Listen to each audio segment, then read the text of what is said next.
Big news coming in this week. The creation of DC Studios and the co-CEO is none other than James Gunn. He inherits a massive universe. If you want to know why we think that, check out our DC podcast. It is here old, but in that podcast, someone with great power on Sakar, I won't tell who he is, said that Warner Brothers DC should make this move. Maybe not mentioned that James Gunn should be at the helm, but at least create that studio and put someone in charge who knows his stuff. Hey, listen, we may be small, but we do have power in Hollywood.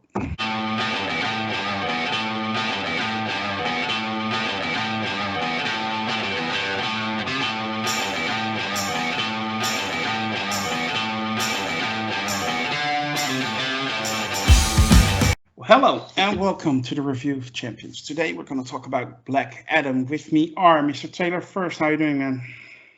Great. And voice only on his throne room in Hades, Mr. Lord Deathman. How are you, man? I am doing well. Thank you for asking, Grandmaster. Always. Before we start, I would like to ask you all to hit that like and subscribe button and maybe join our forum on Sakar. Sakar.freeforums.net. It's that small but powerful community, and we would love to grow it further. Make friends there and talk about what you love. And if you want, you can be on our team and be on the review or podcast of champions or trailer talk. We would love to have you. We're going to talk spoilers, so if you haven't seen the movie, what are you doing here? Go check it out and then come back to the video. So let's dive into it. And to paraphrase, another superhero mainly made of rock. Another movie, another failure. Am I right, Mr. Lord Deathman? Yes.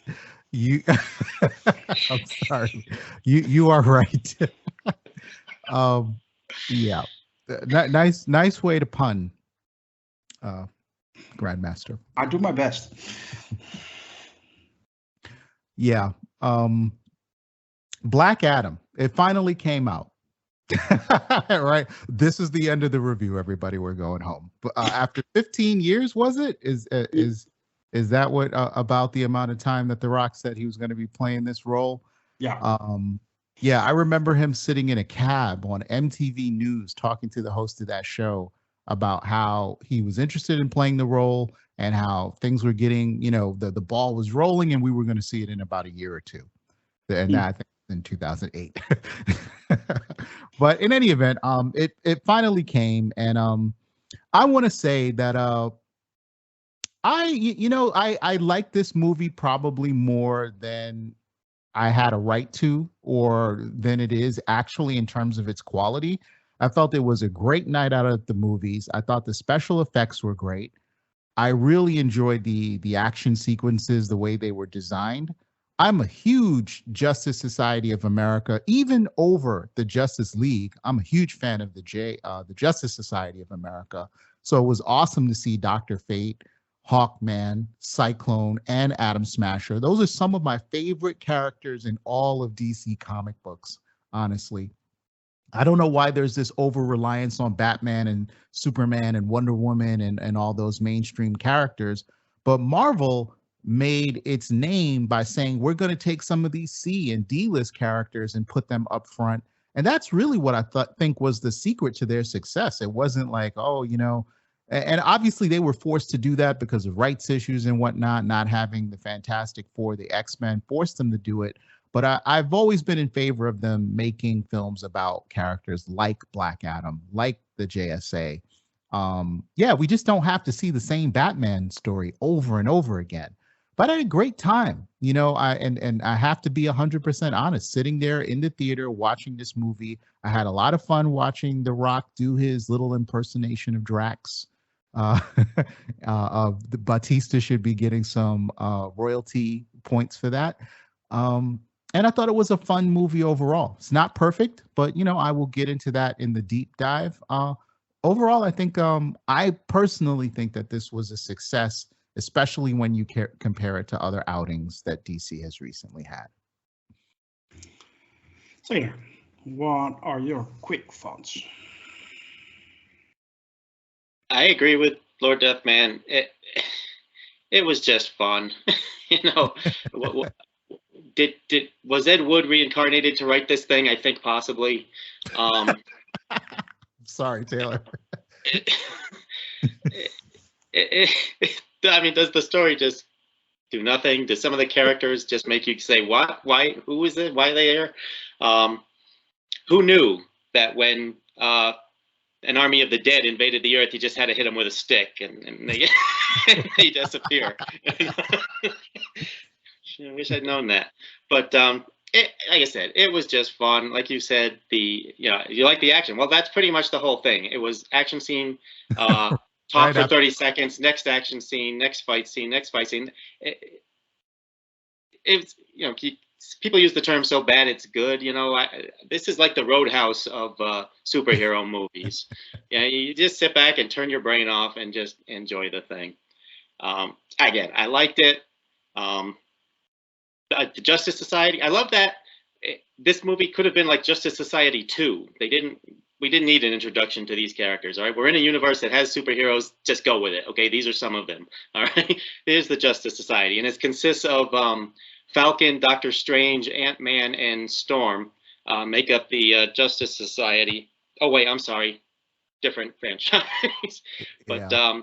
they flew in the X-plane from Professor X's school, and came in and helped save the day, and fought with Black Adam a lot, and told him don't kill people a lot, and told him heroes don't do that a lot, and he said I'm not a hero a lot. Yeah. How do you know Black Adam is not a hero? Well, he tells He you tells you. over and over again. Exactly. Even though he's doing nothing but heroic things. Yes, he's killing intergang guys, but it's not like he's killing innocent people or causing a lot of collateral damage to innocent people. He was killing guys who were shooting at him. He was protecting a kid and his mother. So I didn't really get a lot of villain vibes from him in this movie. But I thought The Rock did a good job. I thought he played the role well, and of course he looks freaking perfect. I have to mention one thing though. Oh my God, when they did the flashback CGI to The Rock before he got the Shazam powers, it was like a giant head on a tiny body. It was so bizarre looking. Oh, that was their homage like to the first Avenger. Yeah. It was like an alien or something. Yeah. Well, I'll let Taylor get out of his giggle because that will take a while. No, yeah, I actually didn't think it was very good. Again, it was entertaining enough, but half of the time during the action scenes, I couldn't make out what was going on. It was just colors flying over the screen, and there was not much going on. At least not in my brain. It was completely shut off. And yeah, remember the Batman when we said, well, maybe they could have cut out 20-30 minutes at the end so it would be better. Well, this movie suffered from the same thing in my view. I mean, they had an ending and then they put another stuff in there. I already knew that because that crown, they killed the bad guy too easily. But yeah, bad writing in my view. And the fact that the big reveal that Black Adam was not the son but the father, I figured that out in the beginning because they never showed the father's face. So I already knew that's going to be Black Adam in the end. But anyway, that's my quick thoughts. I was not too impressed, but I will let you guys do the deeper dive, and then we'll go to the rating of this movie. Going back to you, Lord Deathman, anything in particular that stood out to you positively? Because we can also talk about the negative, but then we're here until tomorrow morning. Yeah, we would be here until tomorrow morning if I talked about everything that was wrong with the film. I tried to get all of my positive comments out during the first impression so I could talk about what was wrong with the film. I went with a couple of different people at different age groups, so that helped enhance my experience seeing the film, seeing it on opening night, seeing it with a big crowd and there were a lot of fans in the room who were like, yeah. I am totally ready to see this film that has been in the making for 15 years. But first off, the film is just really derivative of nearly half a dozen, at least, superhero movies that you've seen before, be it Ant-Man.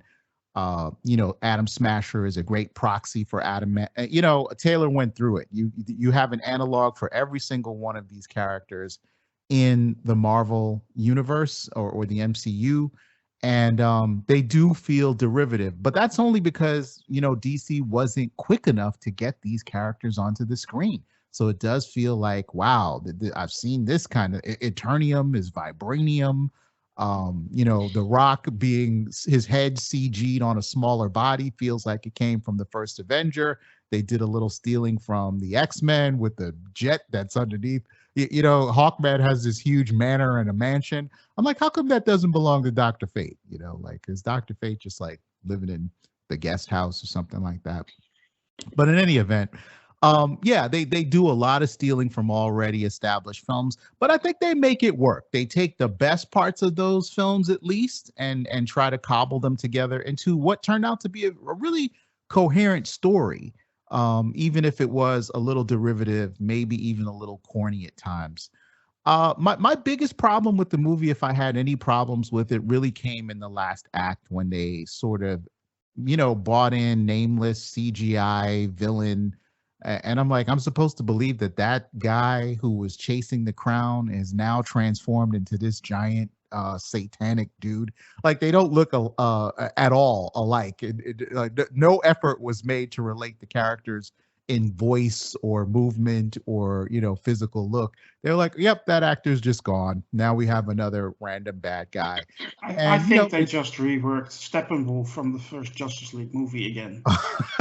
It was exactly the same character. I think you're being a little hard on. This was a tiny bit better than Steppenwolf. The special effects he looked better. different and better, but basically not much different. Steppenwolf looked like a little billy goat in and this guy didn't. This guy didn't. He even had horns. Come on. He did. And lightning versus fire does seem like a pretty preposterous fight, and that lightning gets to be like 10 times as hot as fire could be. But all right, it's supernatural. I think they really went wrong in that third act. It just went off the rails, and they kind of stopped trying to tell a cohesive story. And those are like, my biggest nits, but not my biggest nits. I'm sorry. Those are some of the criticisms I have for the film. But my last and final criticism really is the biggest. And I think that DC fans should mobilize and try to get the message across that the source material exists for a reason. And I'm not trying to be a gatekeeper. I'm not trying to be the guy who is better than you because I read 1,000 comic books and wasted my days and nights of my adolescence doing that. The source material, we can't just ignore it. In the comic books, Hawkman and Dr. Fate both have ties, extensive ties to the ancient world and Egypt, the same place where Black Adam's character came from. Why not use that as a dramatic thread in this movie? That they have some familiarity with each other, with the legends behind their powers. It just would have made this feel a bit more cohesive and kind of like something that happens in the MCU. Black Adam is not the rival of Superman. No matter how many roided out Jim Jones, kind of fans want to see two muscular dudes wrestle around, there has to be a dramatic premise for it. And Shazam, or Captain Marvel, is the traditional rival of Black Adam. And there's a dramatic thread in the comic books that supports that. Superman versus Black Adam, okay, that's just Batman versus Superman all over again. Let's just do it because we can do it and whatever, right? Forget the story. So I really think that that's where this movie really fell apart. Now, most of the casual people who watch it aren't going to know, and they probably aren't going to care because this is how reality has been presented to them. And they're never going to know how much weaker this movie is because they didn't follow the source a little bit more closely. And that it could have been really strong from a dramatic perspective. But otherwise, not only did I like Black Adam, and I'm not ashamed to say it because it was a really fun movie, I might end up having to see it again with some other family members. So there you have it. Well, I watched it today in theaters, and my theater was packed with 13-year-olds. I don't know why, I don't know how, but it was packed with 13-year-olds, and That's about the age group. yeah, they all had a great time. But it's made for 13-year-olds, and yeah, I expect a little bit more, especially from a big brand like DC, and I expect them to do better. But that's just personal opinion. I'm squeezing in again. I'm going to you, Taylor, for a deeper dive. Um, how do you feel about the return of Henry Cavill as Superman? I mean, I'm glad that Henry Cavill's back as Superman. I want to see him play Superman, especially under a new regime at DC that hopefully will treat the character a little bit better or have more success with the character, because I think he's great as the character. It's the writing previously has had the issues. I'm kind of wondering why is he and Black Adam gonna fight? Not just because the comic lore, but because this movie gave no reason why a hero needs to fight Black Adam, because Black Adam, even though he says he's not, acted like a total hero throughout this movie, and I'm not sure why Amanda Waller is like, don't set one toe outside of Ricard or whatever the name of the country was that they made up. But is Superman actually the kind of guy who would take orders from Amanda Waller? No. No, he's not. At all. But I was okay with that, because I figure he actually said, haven't seen the world this nervous in a long time. So he probably sees Black Adam as a potential threat. So regardless of what Waller says, he's going to go there and evaluate the situation. So I didn't really have a problem with that. There's a lot of things I liked about this movie. I mean, we can make fun of it. Like I said, I love Roadhouse too, but I liked the Justice Society. I liked Hawkman a lot. He was very powerful in this. I was really surprised that when he and Black Adam were fighting, it was a lot closer in strength equality than I expected it to be. So I like that they made him a very powerful being. And of course, Dr. Fate and Pierce Brosnan was great. I'm kind of sorry that he died, actually, as I would have liked to have seen him. And then the other two Justice Society characters, while they really didn't do very much in the movie, I thought the actors were actually okay, and I kind of liked their little side relationship. That was probably one of the better written parts of the whole movie, that they weren't, the stereotypical, playing jokes on each other, or one being super clumsy all the time, or the, one being the smart one and the other one being the dopey one. I thought they felt a little bit more real, and their relationship felt a little bit more organic than sometimes we see in things like this. But other than that, like I said, they really didn't do very much. So I actually want to see more of the Justice Society in the DCU. It's the DCU now. Did you guys hear that? It's not EU anymore. they renamed it DCU. Whatever. Okay. But I want to see more of the Justice Society in the DCU, especially Hawkman, and of course the Justice Society has many members in the comic lore. So I thought that was good. I liked most of the action scenes for the most part. I liked that they had Intergang in it, although they didn't do very much other than just being punching bags for Black Adam. I liked how they set up Eternium as being sort of his kryptonite, or something he was vulnerable to, even though they never followed up on that later. Hopefully in follow-up movies they will follow up with that Eternium is something that actually damages this guy, because he's pretty indestructible otherwise. I liked the twist where we found out that Black Adam wasn't the hero. It was actually Black Adam's son, which kind of, puts a little bit new light on his relationship with that kid in the modern times, and how protective he was of that kid. He kind of as a surrogate for his son, his memories there. The kid's mother, who's played by Sarah Shahi, who I know I've seen her in quite a few things, but I know her mostly from Person of Interest. She's very good, but she wasn't given much to do either. In some of the lead up to this movie, and in still some places on the internet, they're referring to her as Isis, which of course is a superhero from the comics, but there was no reference in the movie to her being Isis. maybe that's something that'll happen in the sequel. And they never used the name ISIS. There was no mention at all of ISIS, but I still see some websites referring to her as ISIS. So maybe in the future that something else might happen that didn't happen in this movie. So again, I like a lot of things that I liked about it as far as the action. Like I said, it's just a popcorn movie. Turn your brain off, enjoy the action. Kind of a old-fashioned superhero movie, like Grandmaster said, made for 13-year-olds, which is fine.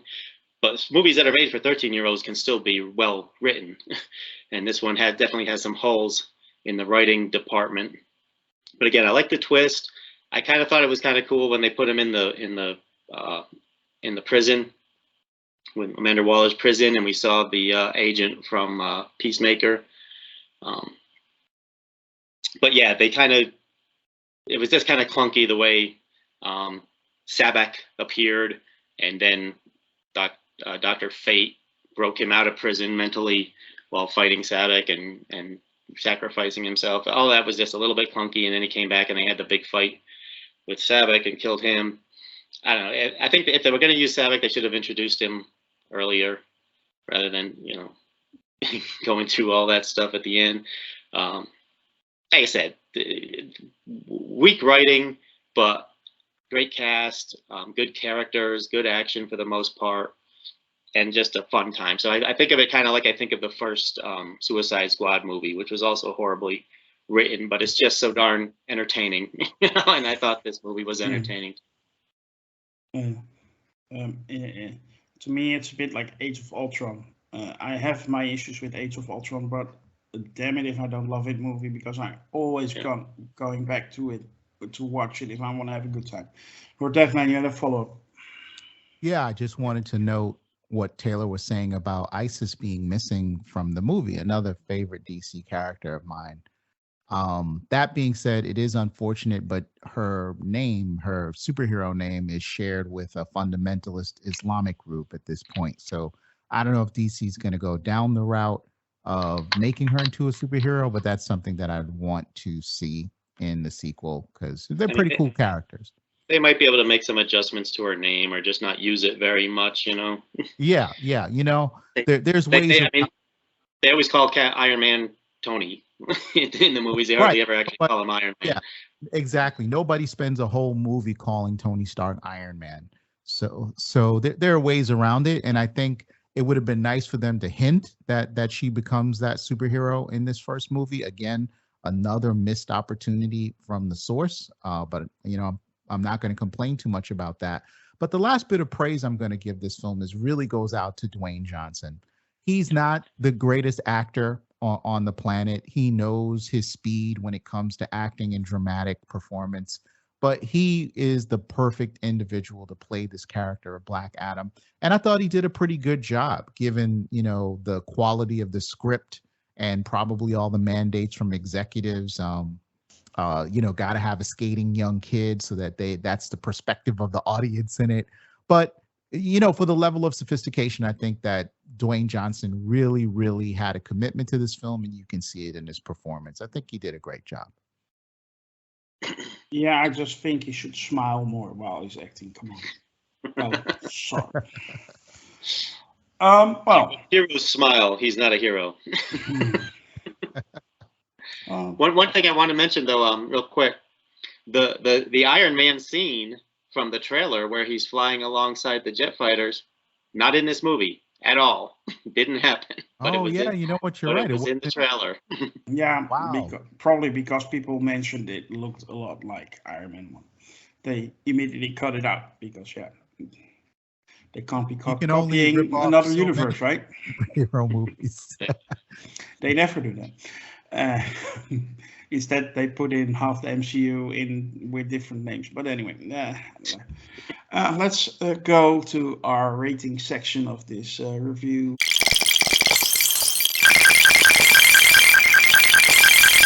Taylor, I'm gonna give you a chance to rate this out of 10 first. I give it an 8 out of 10. Just because, for all the reasons I already said, it's fun. Dwayne Johnson did a great job. The characters are good. It's nonstop action. There's certainly can't say there isn't enough action in this movie. introduction of a lot of elements that can be used in, later on, like the DCU, like Eternium, Intergang can be used now again in other things. So I just had a good time watching it. So 8 out of 10. Okay, Mr. Lord Deathman.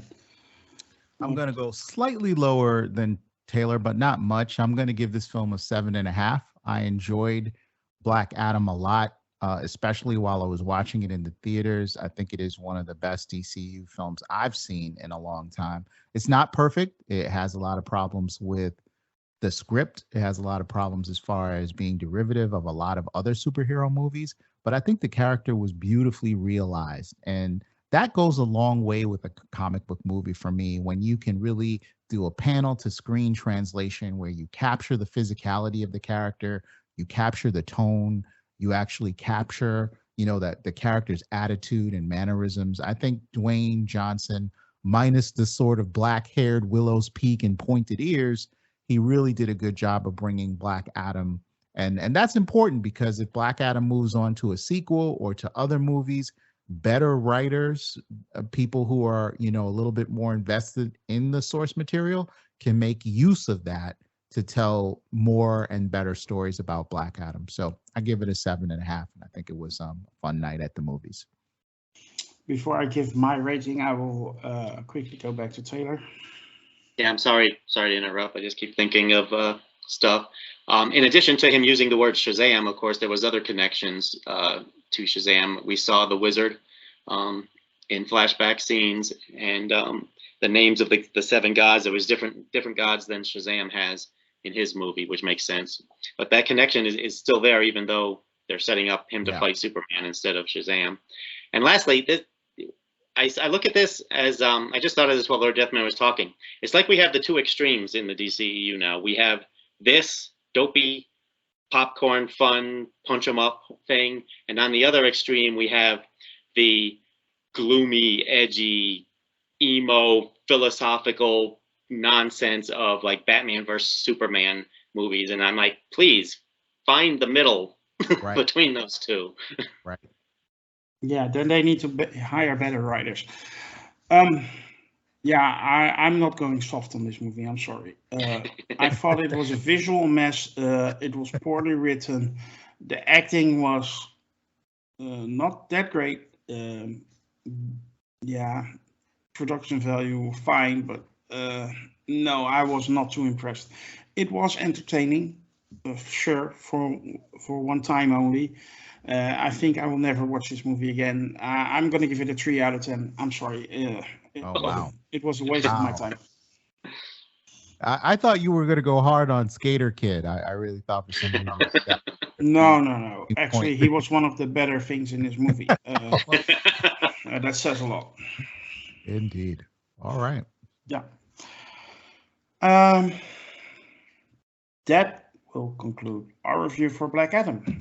Before we finish, I would like to ask you all to hit that subscribe button and notification bell on YouTube. Follow us on Twitter. Like our Facebook page. Join the 4-month Cigar. That way, you will never miss us, and we won't have to miss you. Thank you, and see you next time for our next movie review, which will probably be Black Panther: Wakanda Forever. Somehow, sometime. Bye.